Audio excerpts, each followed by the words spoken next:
Wow, ganda ng view. Ayun o guys, diba? Sa malapit na kami dito sa lang kabundukan, oh. Diba? Oh. Ayun, oh.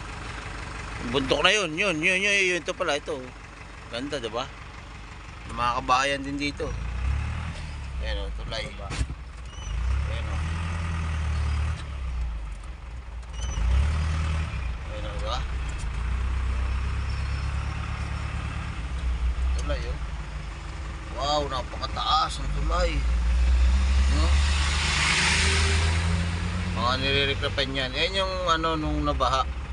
Yan yung nasira yung digi na yan. Yan yung nire-repair nila. Bali bagong repair na nga pala yan. Kasi ayun o, diba? Kung makikita mo rito sa area na to, ayan o. Yan yung sinira nung bagyo. Ayan o. Napunit yan. Tapos yung tubig pumasok dyan sa mga kabahayan na yan.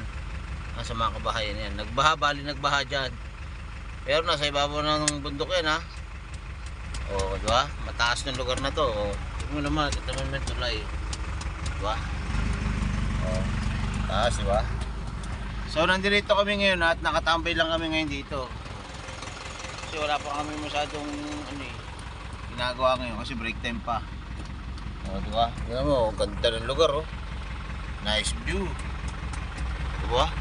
Oh. Yung kabilang bundok na rin nga pala yun. Yun ang latex na yan. Latex. Montalban latex na yan. Bali papunta na yan ng Fairview. Yung kabilang bundok na yan. Diba? Maraming salamat kaya pala sa lahat ng mga sumusuporta sa akin kay Kuya Dudes TV Vlog.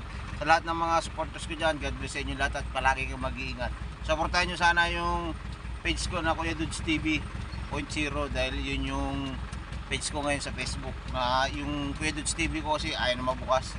Hindi ko alam kung bakit yung nangyari. Kaya yun sana. Maraming salamat sa lahat ng mga sumusuporta sa akin.